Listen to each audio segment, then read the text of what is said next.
You come into the world smaller than a bean, blind, pink, and trembling. You do not yet know what a leaf is, nor the sound of rain, nor the fear of a predator's breath. The world is nothing but warmth, darkness, and the slow, rhythmic beating of your mother's heart.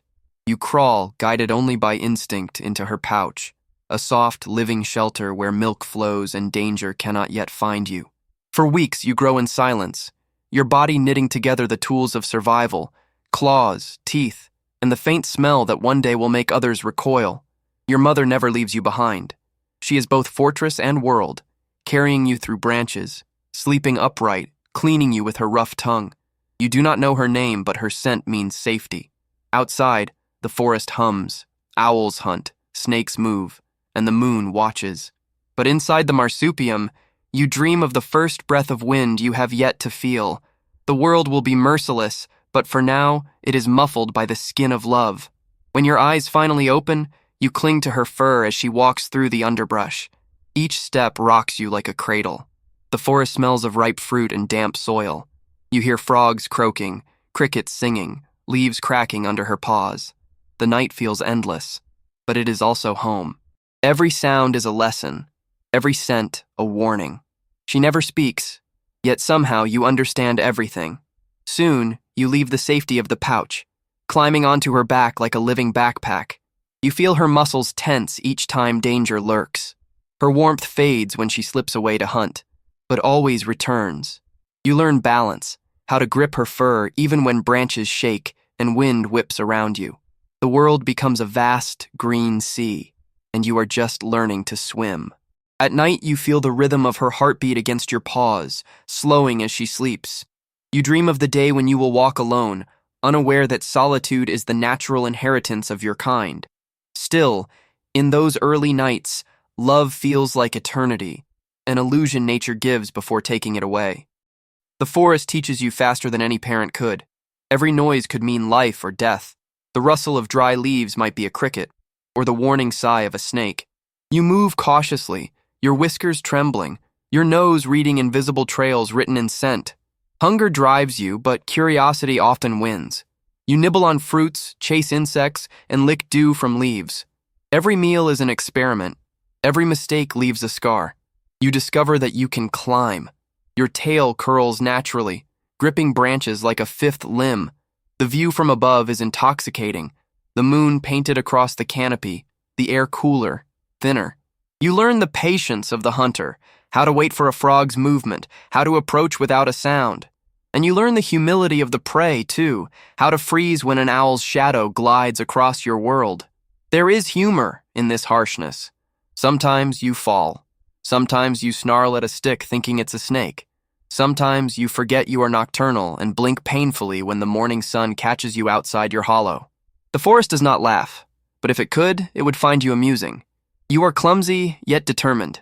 A survivor in training, wearing your mistakes like armor. Your first hunt is not elegant. You stalk a frog by a pond, heart racing faster than your paws can move. You pounce too soon, splash into the water, and the frog escapes, leaving you soaked and shivering. Still, hunger is patient, and so are you. Hours later, you succeed, catching a beetle between your teeth. It's not much, but victory has a taste. Earthy, electric, necessary. Predators find you long before you learn to find them. One night, an owl swoops down, talons grazing your tail. You freeze, heart stuttering, and roll into the undergrowth. The world goes silent except for your breathing. That silence becomes your teacher. You learn that the absence of sound is not peace, it's warning. You start to move with the rhythm of fear, swift and quiet, guided by instinct older than memory. You lose your first sibling during the rainy season. You find their scent fading near a snake's den. You don't mourn like humans do. You simply stop returning to that area. Nature allows no room for grief, only adaptation. The forest gives and it takes, and you continue to move because stillness is death. There's no malice in it, only the cycle, repeating endlessly. Sometimes, though, you find laughter in absurdity. You hiss at your reflection in a puddle, thinking another opossum has invaded your territory. You fall from a low branch and play dead for no reason at all, only to realize the world wasn't watching. It's ridiculous. And yet, that foolishness is part of your genius. Even mistakes are defense mechanisms wearing different masks.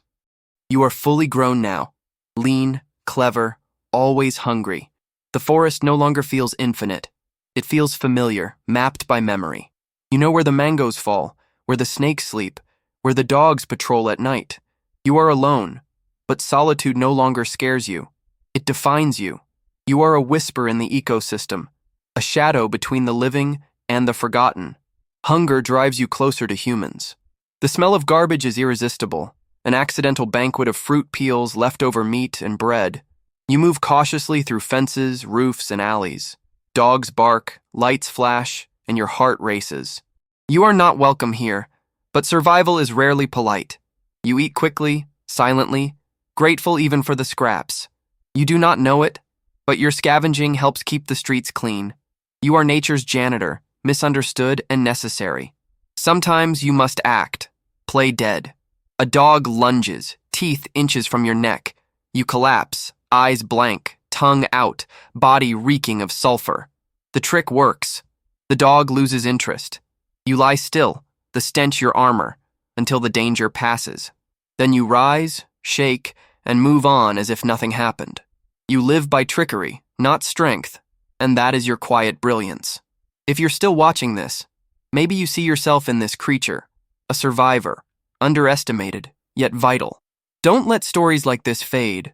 Subscribe, help this channel keep telling the hidden lives of nature's misfits.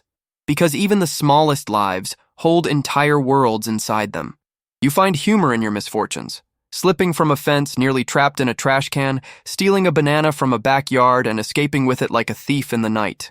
You are clever, and cleverness has its price. Constant exhaustion. Still, when dawn comes, you curl up in an abandoned shed, tail coiled around your body, and dream of forests untouched by metal and fire. With maturity comes mastery. You walk with confidence now, tail balanced, nose alert. The young fear you, the old avoid you. You know where to find food without searching, where to hide without thinking. You have become part of the forest's heartbeat, a rhythm that pulses through leaf, soil, and bone. You discover pleasure in small things, the sweetness of a ripe guava, the sound of rain drumming on hollow wood, the smell of wet earth after lightning. Life is brief, but rich in flavor. You know that every night might be your last, yet you savor it with quiet joy, because every breath taken in freedom is a victory. You face danger differently now. You no longer flee from everything. Sometimes you stand still, letting your odor warn what your teeth cannot. You've survived hawks, storms, traps, and starvation.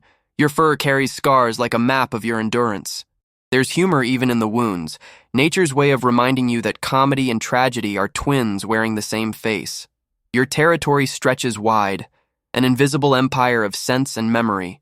You revisit familiar paths like old songs, never the same but always known. And when another opossum crosses your trail, you hiss, circle, and sometimes fight, but more often you walk away. You've learned that peace saves more energy than pride. The stars above are the same that watched your ancestors crawl from their dens 100 million years ago.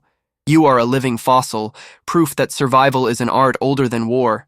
Every instinct in your body is history written in flesh. And sometimes, when you pause on a branch overlooking the city lights, you realize that you, a creature called filthy, ugly, unwanted, are doing exactly what nature designed you to do: endure. The night you find a mate, the forest feels alive again. The scent of another like you cuts through the damp air, sharp, magnetic, familiar. You circle each other cautiously, a dance older than language. No promises, no affection, only instinct and purpose. You meet, you mate, and then you part, as all your ancestors did before you. Life continues, indifferent, but unstoppable. Weeks later, in the quiet of her den, the female gives birth. You do not see it, but you know. Tiny pink forms crawling toward her pouch, blind, desperate, alive. A new generation begins where yours once did. Each heartbeat echoes through the cycle, proof that death can never truly erase what life insists on repeating. The forest accepts the new litter without ceremony. Some will live, most will not. Hawks will hunt, snakes will feed, but a few will survive. That's the math of existence. Cruel, beautiful, unchangeable. Nature does not pity. but it never forgets to begin again. You wander the same territory, but now with slower steps. You still eat, climb, clean the forest's remains. Your role doesn't change, only your pace. You've become the quiet keeper of balance, scattering seeds with every fruit you devour, feeding the earth with every scrap you steal. In your own small way, you are the gardener of the night, invisible, irreplaceable, eternal through repetition. And though no one will sing of you, the forest knows your contribution. The soil, the fruit, the wind, they all carry traces of your journey. Age comes quietly. Your fur dulls, your movements slow. The climb that once thrilled you now burns your muscles. Your teeth ache, and your tail no longer curls as tightly around the branches. But your mind remains sharp. You remember every tree, every scent, every narrow escape. You have seen seasons rise and vanish, and yet you are still here. That is victory enough. You no longer run from danger. You recognize it like an old acquaintance. When the owl calls, you simply glance upward. When a snake slithers near, you move aside. Fear becomes acceptance, and survival becomes patience. You eat less, sleep more, and watch the younger ones take your place. The forest continues, indifferent and infinite. One night, you return to a hollow tree you once called home. It smells faintly of your youth. You curl inside, body heavy but heart steady. The moon filters through the leaves, painting your fur in silver. You breathe slowly, listening to the forest's lullaby, a symphony of crickets, frogs, and distant rain. There is peace here, even in ending. When the morning comes, your stillness feeds the cycle once more. Ants will find you, the soil will welcome you, and soon something will bloom where you once slept. In death, you give what life once gave you, continuation. And if anyone watching feels the weight of your story, let them remember that even the smallest creatures carry the grandeur of existence.